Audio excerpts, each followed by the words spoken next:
प्यारे भैया बहनों, श्री जयेश राज पिपलवा उच्च प्राथमिक आदर्श विद्या मंदिर द्वारा संचालित ऑनलाइन कक्षाओं में आपका हार्दिक स्वागत है। आज मैं कक्षा 7वीं की विज्ञान विषय का अध्यापन करवाऊंगा, जिसमें आज का हमारा मुख्य बिंदु टॉपिक पादपों में पोषण है। सभी जीवों के लिए भोजन आवश्यक है। कार्बोहाइड्रेट, प्रोटीन, वसा, विटामिन एवं खनिज लवण भोजन के घटक हैं। भोजन के ये घटक हमारे शरीर के लिए आवश्यक हैं तथा इन्हें पोषक कहते हैं। सभी सजीवों को और पादपों को जीवित रहने के लिए भोजन की आवश्यकता होती है। सभी जीवों को भोजन की आवश्यकता होती है। पादप यानी पौधे स्वयं के लिए भोजन बना सकते हैं, परंतु मानव सहित कोई भी प्राणी अपना भोजन स्वयं नहीं बना सकता। वे पादपों अथवा पादपों के द्वारा आहार ग्रहण करने वाले जंतुओं से अपना भोजन प्राप्त करते हैं। अतः मानव अथवा अन्य प्राणी प्रत्यक्ष अथवा परोक्ष रूप से पादपों पर निर्भर करते हैं। सभी प्राणी, जीव जंतु, पेड़ पौधे और पशु चाहे कोई भी हो, हमें जीवित रहने के लिए भोजन की नितांत आवश्यकता होती है। और भोजन कैसा भोजन, वो हमें देखना है। भोजन के मूल घटक होते हैं जो ये हैं कार्बोहाइड्रेट, प्रोटीन, वसा, विटामिन एवं खनिज लवण।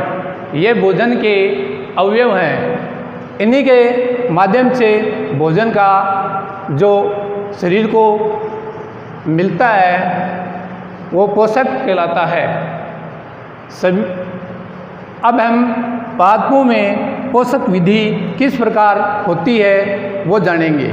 केवल पादप ही, पेड़ पौधे ही ऐसे जीव हैं जो जल, कार्बन डाइऑक्साइड वातावरण से लेते हैं एवं खनिज लवण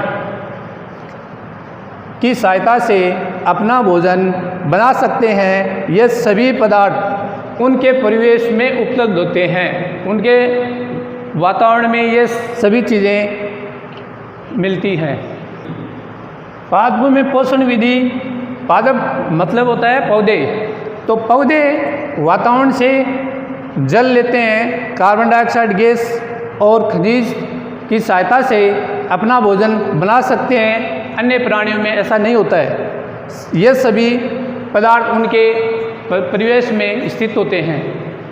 इसके आगे है पोषक पदार्थ। सजीवों की शारीरिक का मतलब है शरीर की बनावट, संरचना, वृद्धि तथा क्षतिग्रस्त टूट फूट भागों के रखरखाव के लिए समर्थ बनाते हैं। ये पोषक तत्व ही शरीर को समर्थ बनाते हैं तथा विभिन्न जैव प्रक्रमों के लिए आवश्यक ऊर्जा भी प्रदान करते हैं। सजीवों को द्वारा भोजन ग्रहण करने एवं इसके उपयोग की विधि को पोषण कहते हैं। यह पोषण की परिभाषा है। पोषण की वह विधि जिसमें जीव अपना भोजन स्वयं संश्लेषित करते हैं स्वपोषण कहलाती है। और ऐसे पादपों की जो स्वपोषण की प्रक्रिया है वो स्वकोषी कहलाती है। अतः ऐसे पादपों को स्वपोषी कहते हैं। जंतु एवं अधिकतर अन्य जीव पादपों द्वारा संश्लेषित भोजन ग्रहण करते हैं, उन्हें विषमपोषी कहते हैं। आज मैंने आपको पादपों में पोषण के बारे में बताया। तो पोषण किस प्रकार पौधे करते हैं उनके हम कुछ प्रश्न बनाए हैं। भोजन के प्रमुख घटक कौन कौन से हैं? तो भोजन की आवश्यकता सबको होती है और भोजन के प्रमुख घटक मैंने आपको बताए। वैसा है, प्रोटीन है, कार्बोहाइड्रेट है, खनिज लवण है। और पादप अपना भोजन किस प्रकार बनाते हैं? तो पादप अपने भोजन में जल लेते हैं प्रकाश संश्लेषण की क्रिया में जमीन से खनिज लवण लेकर भोजन अपना स्वयं बनाते हैं। अगला प्रश्न है, पोषण किसे कहते हैं? तो इसके बारे में जानना है। सजीवों द्वारा भोजन ग्रहण करने एवं इसके उपयोग की विधि को पोषण कहते हैं।